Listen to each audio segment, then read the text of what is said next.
Hello friends, welcome to my new vlog. आप सभी दोस्तों का मेरे इस नए व्लॉग में स्वागत है। तो दोस्तों, आज का विषय है ट्रेन मैनेजर किसे कहते हैं और ट्रेन मैनेजर कैसे बनते हैं तथा ट्रेन मैनेजर होते क्या हैं। तो दोस्तों, सबसे पहले मैं बता दूं कि सभी व्यक्ति कभी ना कभी कहीं ना कहीं सफ़र करते हैं, तो ट्रेन की सफ़र जरूर करते हैं। ट्रेन की सफ़र में आप देखते होंगे कि पैसेंजर ट्रेन हो या मेल एक्सप्रेस ट्रेन हो, तो ट्रेन के सबसे पीछे एक व्यक्ति होते हैं जो एक हरी झंडी लेकर के ऊपर और नीचे करके ड्राइवर को यह संकेत देता है कि गाड़ी आप चलाइए, गाड़ी चलने के लिए रेडी है। तो यह व्यक्ति ही ट्रेन मैनेजर कहलाता है। यदि पैसेंजर का में वर्किंग करता है तो वह व्यक्ति पैसेंजर ट्रेन मैनेजर कहलाता है। यदि वो मेल एक्सप्रेस में काम करता है तो वह मेल एक्सप्रेस ट्रेन मैनेजर कहलाता है। यदि कोई ट्रेन मैनेजर गुड्स वर्किंग करता है तो वो गुड्स ट्रेन मैनेजर कहलाता है। और ये हाल ही फिलहाल में इसका डिजिग्नेशन चेंज हुआ है और इसका डिजिग्नेशन चेंज करके आपको ट्रेन मैनेजर नाम दिया गया। पहले इसका डिजिग्नेशन था जो गुड्स वर्किंग करते थे उनको गुड्स गार्ड कहा जाता था, और जो पैसेंजर के वर्किंग करते थे उन्हें पैसेंजर गार्ड कहा जाता था, और जो व्यक्ति मेल में काम करते थे उन्हें मेल एक्सप्रेस के गार्ड कहा जाता था। तो दोस्तों, ये नाम बहुत ही दिन से चर्चित आ गया था और फाइनली ये डिजिग्नेशन चेंज होकर के ट्रेन मैनेजर, जो कि बहुत ही अच्छी नाम मिला। तो दोस्तों, ट्रेन मैनेजर किसे कहते हैं? ट्रेन मैनेजर वो व्यक्ति होता है जो एक ट्रेन का इंचार्ज होता है। ट्रेन का इंचार्ज मतलब कि ट्रेन का मालिक होता है। जैसे कि आप नाम से जानते हैं मैनेजर। मैनेजर का मतलब क्या होता है? मैनेज करना।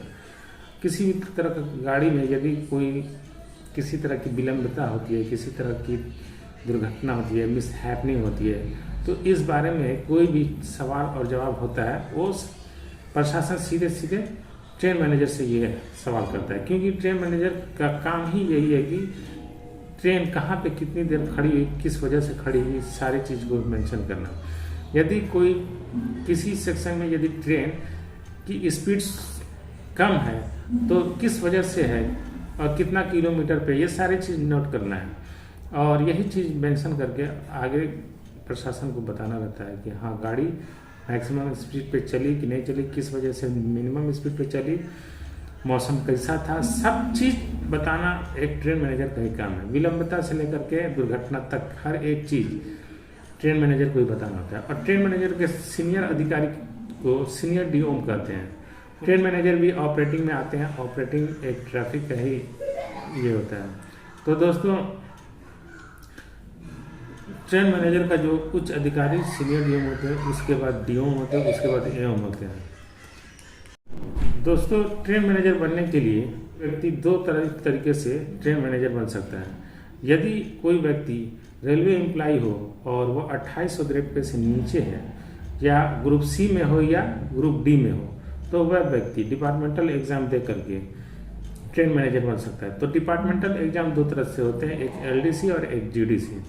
ये दोनों डिपार्टमेंटल एग्जाम होते हैं जिसमें, और ये भी एक आरआरबी की तरह ही फॉर्म फिलअप किया जाता है और एग्ज़ाम कंडक्ट होता है, और इसमें जो सिलेक्ट होते हैं उनको ट्रेन मैनेजर बनाया जाता है।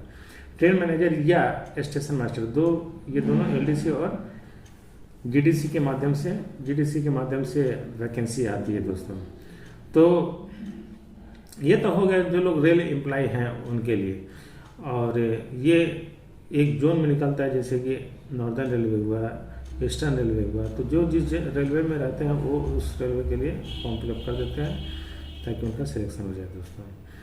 और जो लोग रेलवे एम्प्लॉय नहीं हैं वो लोग स्वतंत्र रूप से फॉर्म फिलअप करके अपना एग्ज़ाम दे करके फिर ट्रेन मैनेजर या स्टेशन मास्टर बनते हैं। तो दोस्तों, सबसे पहली बात कि जो स्वतंत्र है, जो लोग रेलवे एम्प्लॉय नहीं है और एक स्टूडेंट है, तो सबसे पहले वो लोग फॉर्म फिलअप करके आते हैं।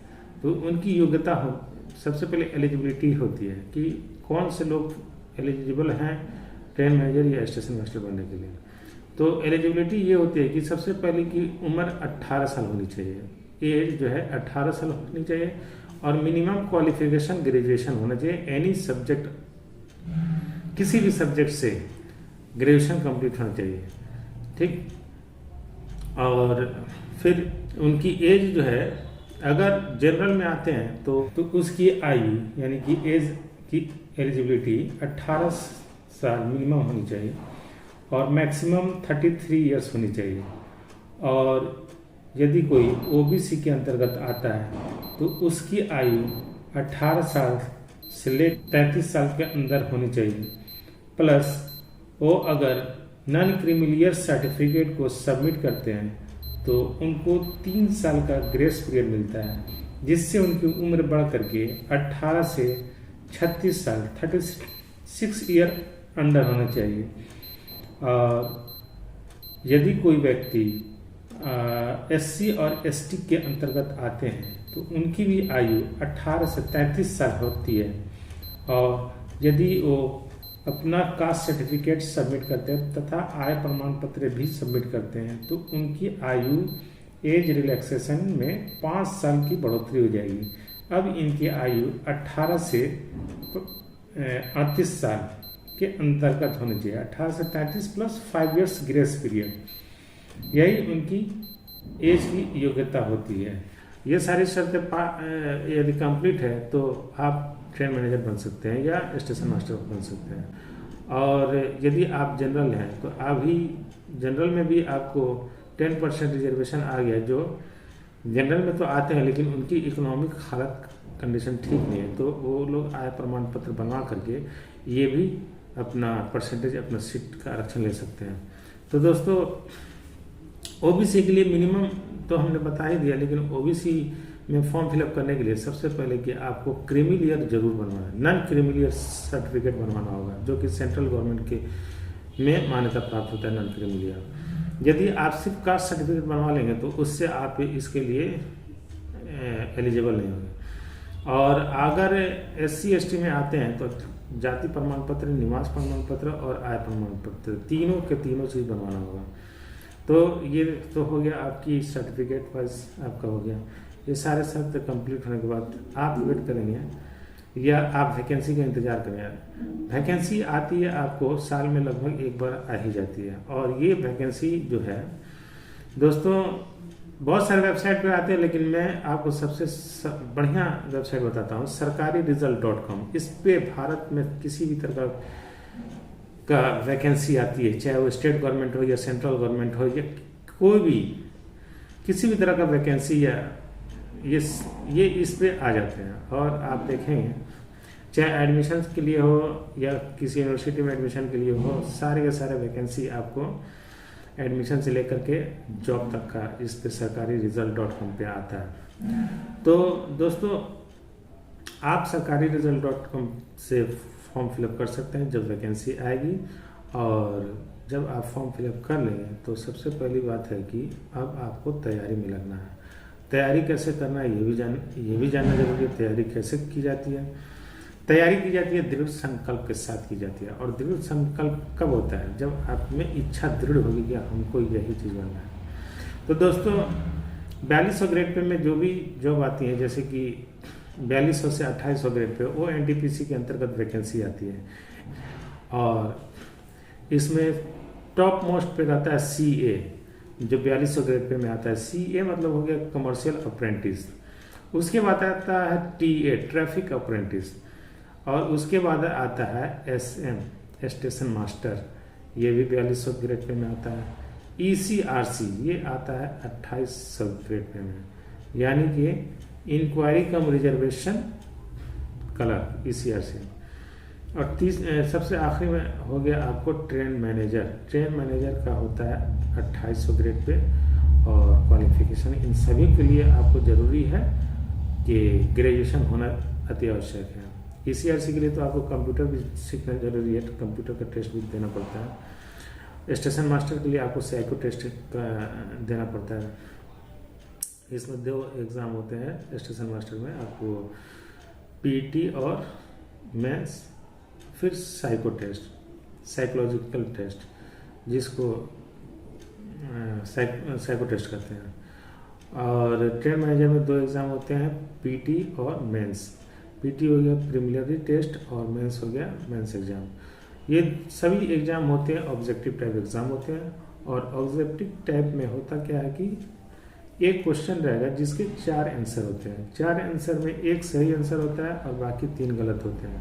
यदि आप अच्छे से पढ़ाई किए रहेंगे तो आपको पता होगा कि एक आंसर कौन सा सही है, आप उसको सही से टिक मारेंगे। तो दोस्तों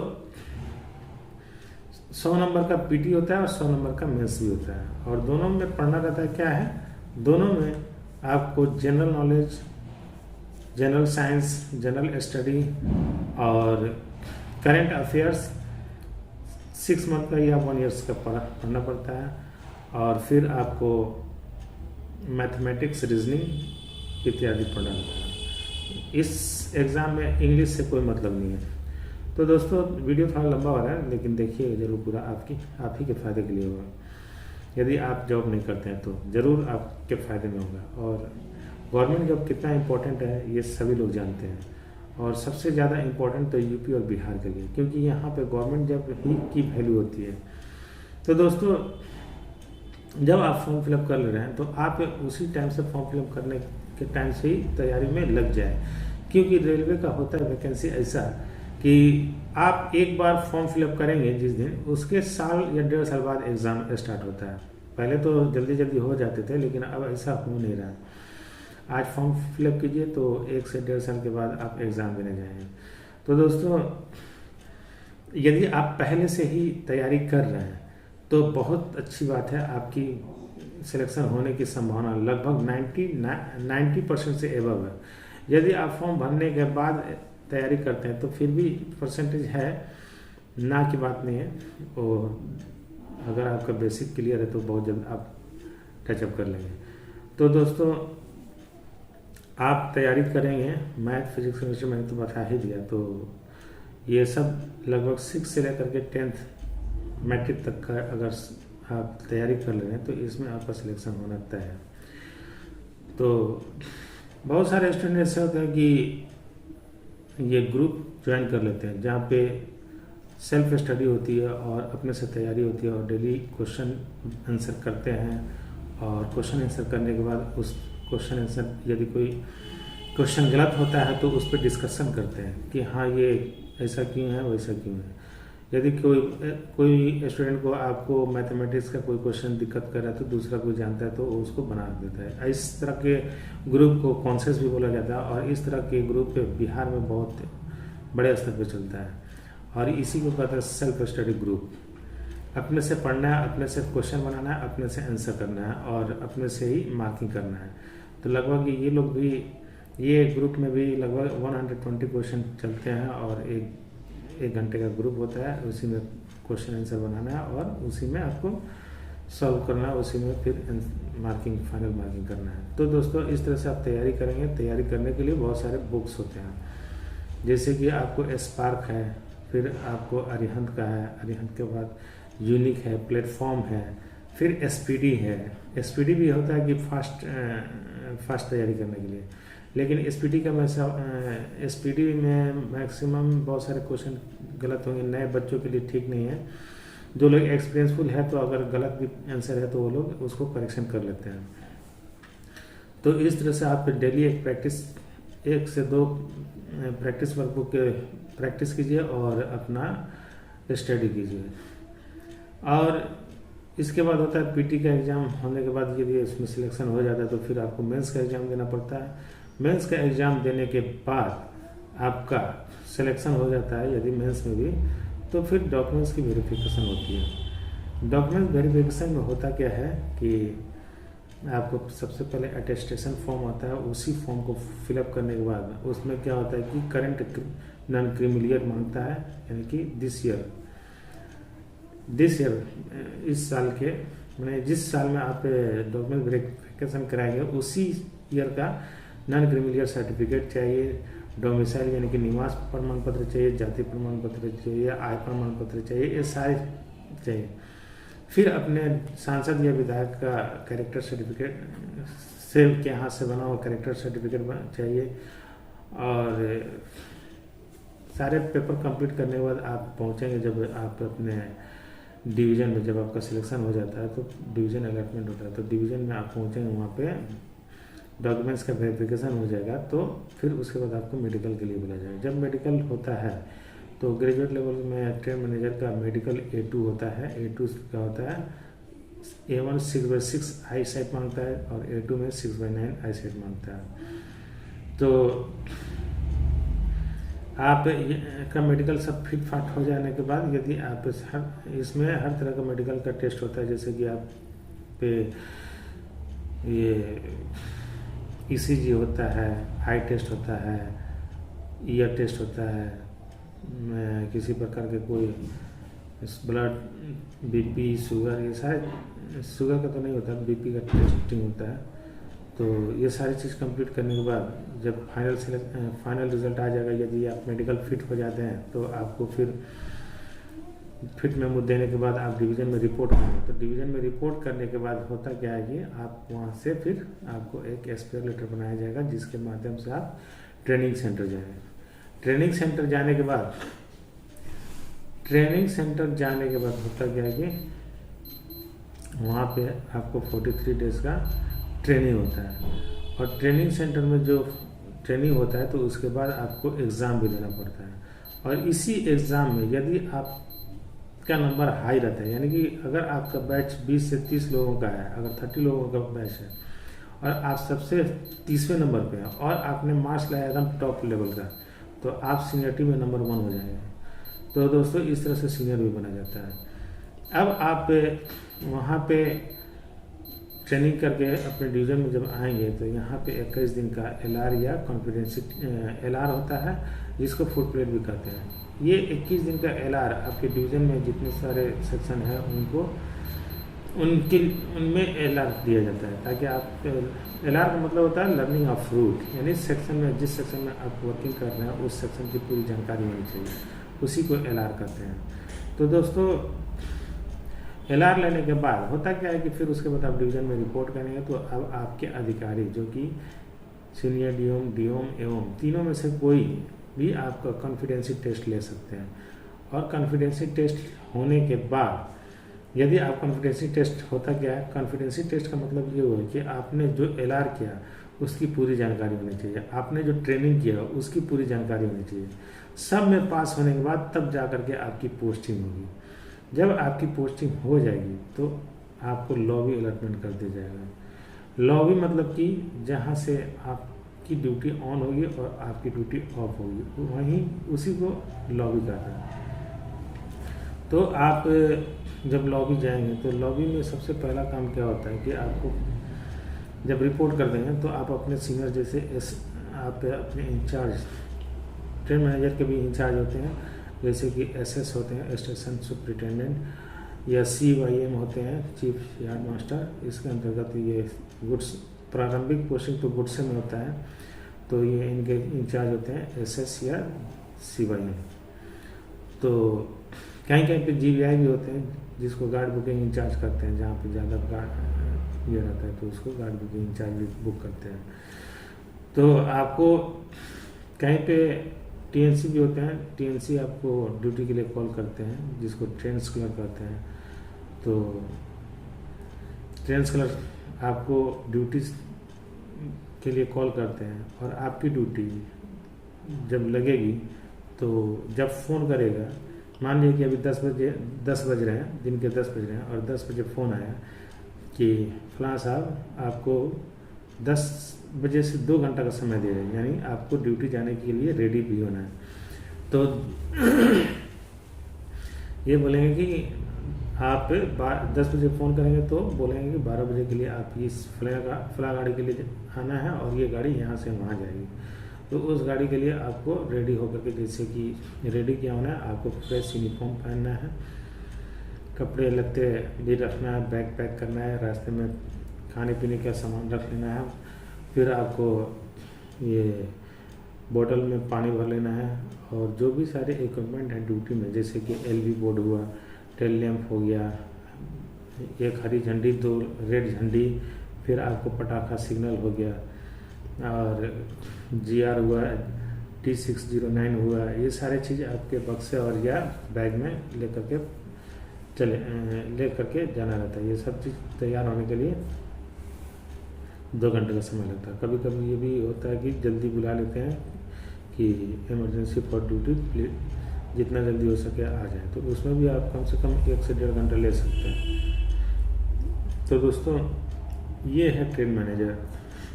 ट्रेन मैनेजर जब आज ऑन ड्यूटी करेंगे आके CMS में, जब 12 बजे का मान लीजिए कि बुलाया है तो 12 बजे से 15 मिनट बिफोर पहुँचेंगे।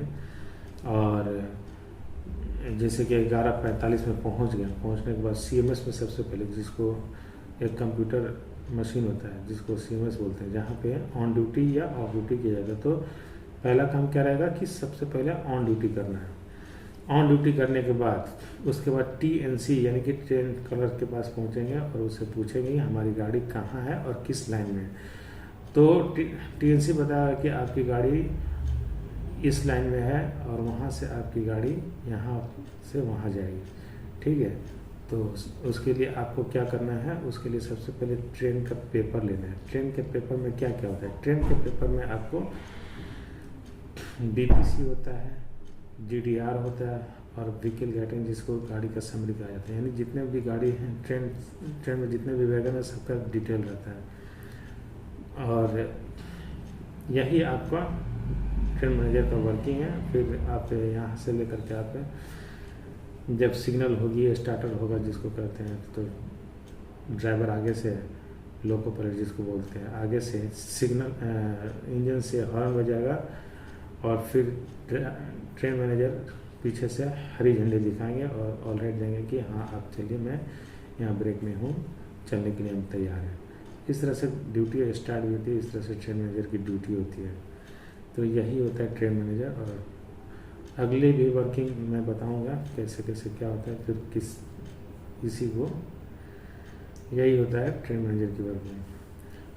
तो दोस्तों ये वीडियो कैसा लगा, आप सभी लोग देख करके कमेंट में बताएं कि हाँ अच्छा है या ख़राब है। यदि अच्छा लगा तो आप इस वीडियो को लाइक करें और शेयर करें दोस्तों। Thank you.